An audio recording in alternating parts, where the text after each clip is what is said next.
everybody's ready, we'll have Coach Kelsey open us up with an opening statement.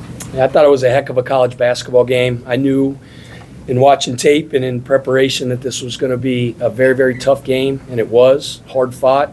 Ton of respect for them. They're number one in the country in creating turnovers. They play hard. They fly around. They contest every single stinking pass. And, we talk so much about having to play clean. We had to play clean. We couldn't allow what we call turnovers for touchdowns. And we did that early on in the first 4 minutes of the game. I want to say there were 5 turnovers in that first 4-minute segment, maybe 5. And then for the rest of the game, we had 8. We had 3 in the second half, which, Chucky Hepburn, I say all the time, just because of our depth situation and our roster makeup right now with the injuries, if our point guard play was a pitching staff, it would be Chucky Hepburn and then pray for rain. 7 assists, 2 turnovers by him tonight. There were just so many guys that I talked about in the locker room. 7 assists, 2 turnovers. We had 3 turnovers in the second half. I thought Javon Hadley was a beast for us tonight. Whatever he had, 13 and 12. Just an absolute warrior. I thought James Scott was an absolute warrior tonight. He had 11 and 11, 5 offensive rebounds. Just played really, really hard. I thought Terrence Edwards, and Kenai Roots gave us a great boost in the second half. Neither one of them played very well in the second half, and they walked off the floor like somebody just shot their dog and, somebody just stole their lunch money at school. They responded, put a smile on their face, ran out in the second half, gave us phenomenal energy, big moments or big plays. Rain knocked those 2 big free throws down late in the game. So our guys just showed a lot of resolve, a lot of resiliency.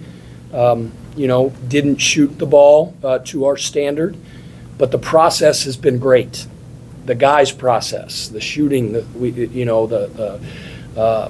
getting the reps up every day, keeping their head up, staying confident, and those results are going to start to show. As I told you guys, I believe so much in our guys in the back of the bubblegum card, but we didn't allow that to affect the rest of our game. I thought our rebounding was superb. We had 42% of our misses. Had a few breakdowns in the second half defensively, but overall there was just a grit and a tenacity. Our guys played hard, took care of the ball, didn't allow our lack of great shooting tonight affect all the other areas in our game. So, you could look at that and be like, well, Louisville beat UTEP by 3. No, like that. Our guys played well. Our guys played hard. Their guys played hard. Their guys played well.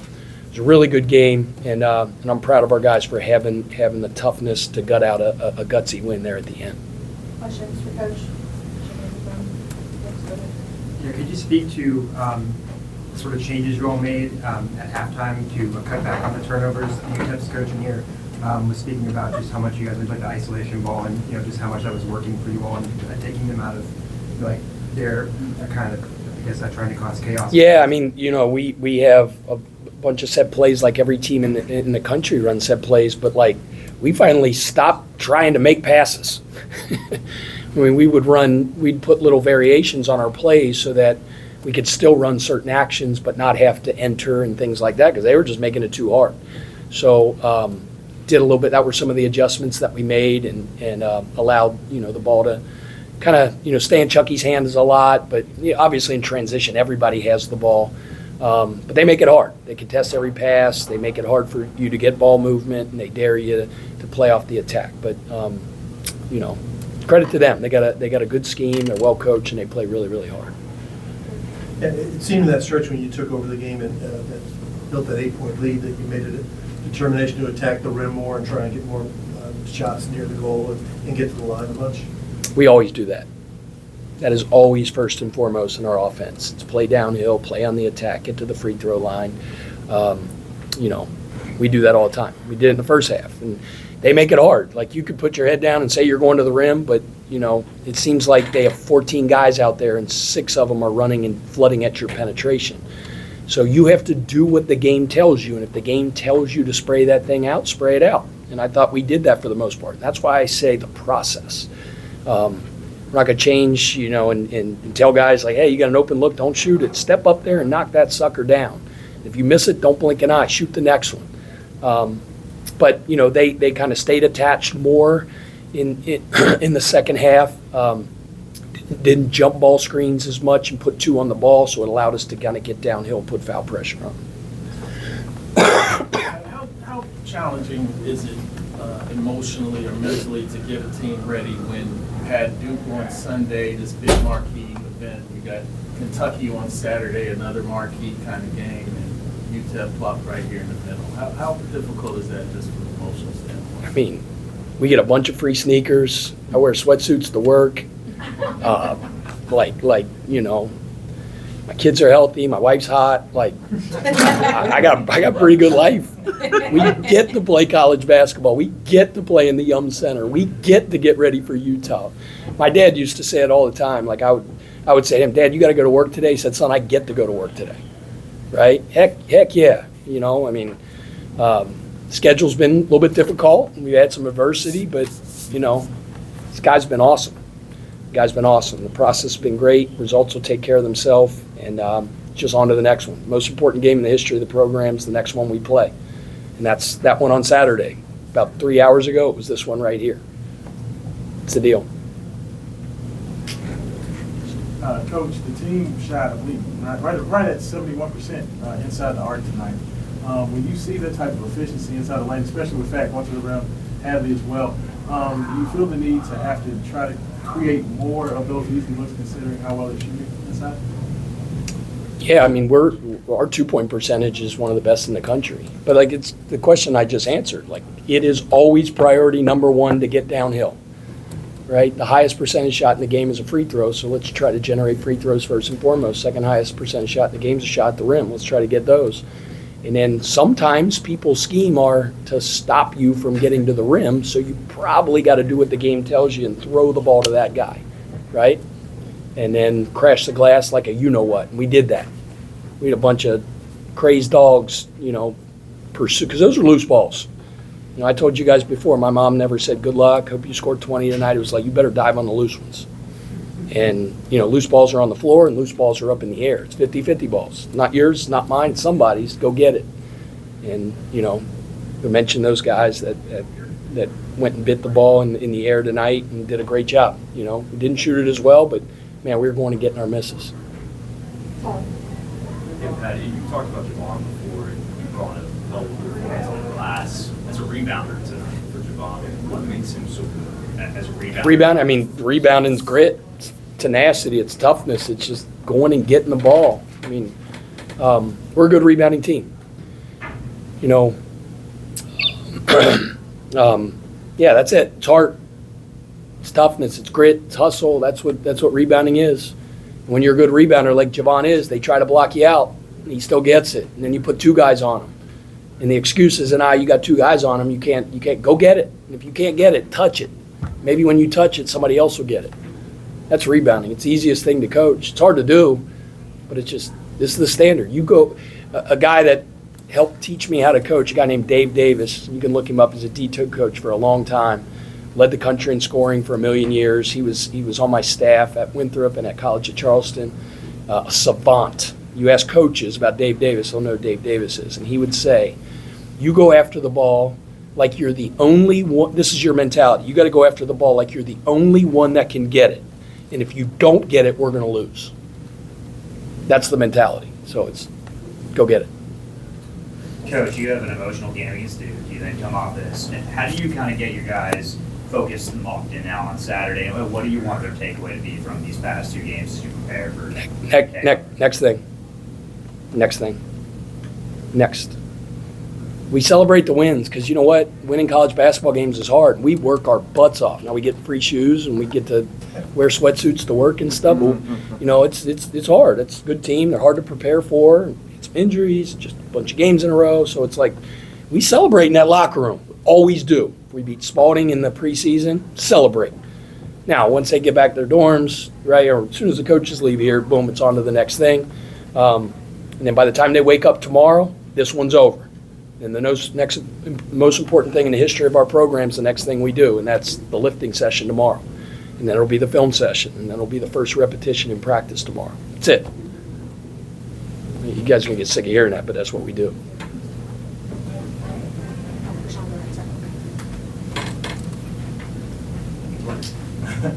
Coach, you went with, I guess, a bit of a smaller lineup about the last 10, 12 minutes. Noah didn't get any run that last. Was that just more of a defensive decision? No, I mean, it's just like game flow, right? During the course of the game, some guys are playing well, some guys aren't playing well, some guys have foul trouble, some guys matchup based. It's just kind of like how the flow of the game went. And, at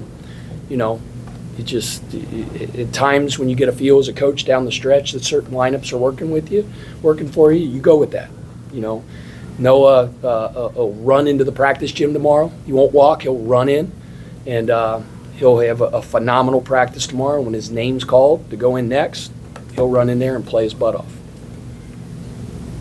Pat, in terms of Terrence's scoring ability over the past 2 games, do you notice any difference or any adjustments he's made to score a little bit more effectively, or is it just kind of shots are falling now?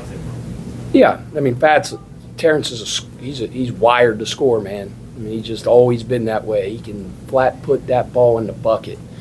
And good scorers and good shooters, they're like closers in baseball, right? Like you gotta forget about the last one, and you don't you give up a walk-off home run the night before. You give me that stinking ball. I want to close the game tomorrow night. And that's how these guys are. Fat.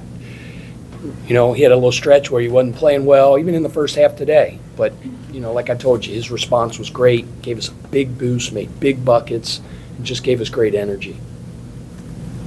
Yeah. You spoke on your radio show on Monday just about, needing to have poise on offense. It seemed like that's what it came down to today for some of those possessions. Just going to that final one from James, getting the dunk and thinking also, but maybe like the rebound from Javon Hadley to kind of keep the clock going late. Just, I see your guys that come up with those really kind of poised moments. That probably had to be, great for you to see. Yeah. Yeah, I mean, Chucky made a great read on the little set play we ran. We talked about not giving it up as much, but we kind of in the huddle talked about it as a staff, and we wanted to put the ball in James's hand, have a little off-ball screening action, and get it back to Chucky. And they double-teamed him. They sent 2 guys at him. James rolled to the rim. Rain lifted behind on the backside. Chucky made a phenomenal read through it, too. It was great. It was great execution. You mentioned that big offensive rebound late. Those are huge. Those are huge hustle plays that Javon made. Jimmy Naismith, we're on a nickname basis. Jimmy Naismith's rolling over in his grave right now because we didn't execute our foul up 3 late in the game.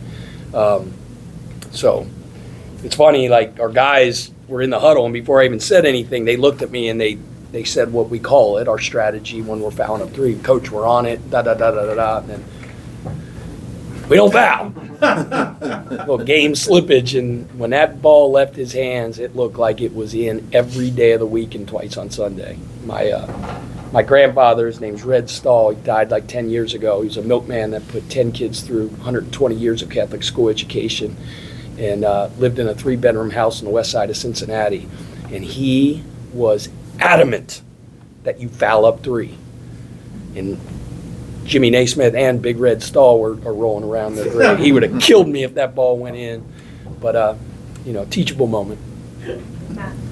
Pat, even though the team's had some shooting struggles over the first month of the year, how is encouraging as it for you as a coach to know that even though with some of the shooting struggles are not letting it impact their ability to try and get to the rim and draw fouls, get to the line, not letting it impact their ability to bang bodies and grab offensive rebounds, fight for second chance points, all that stuff? Process is great. We got good players, we got good shooters generating good shots, and they're working their butt off. Fire it. Let it fire. They're going to go in. I believe in our guys, and they believe in themselves, and they're working their butts off. See y'all last one. How much, if any, do you feel like the identity of this team has changed since the bench is kind of short because of the Yeah, I mean, it changes, obviously, because of the depth piece and guys kind of moving into new and expanded roles and things like that. So, yeah, I mean, it's been an interesting, whatever it is, week and a half as we're kind of like figuring some stuff out, and a little bit it's on the fly. And obviously, we get Kadir back here in a couple weeks, several weeks. I don't know what it is, but it shouldn't be too long. He's working his butt off behind the scenes and just doing as much as he can without actually, he's not cleared to dribble and things like that, but he can do conditioning and all that. But even the guys that are out, KP had his surgery today, went great, was successful. We were texting back and forth on a group chat with him and his dad. He sent me his uniform today and was in his hospital stuff, and he give it the big L's up. Those guys have big roles on our team as well. Even, Corin and Kadir being leaders, being vocal, just impacting winning in their 25 strong roles. So, everybody's on board, whether you're in a uniform or you're not in a uniform. And we're evolving as a team, and we're figuring out as we go along, but I'm proud of our guys and how they're attacking this. All right, thank you.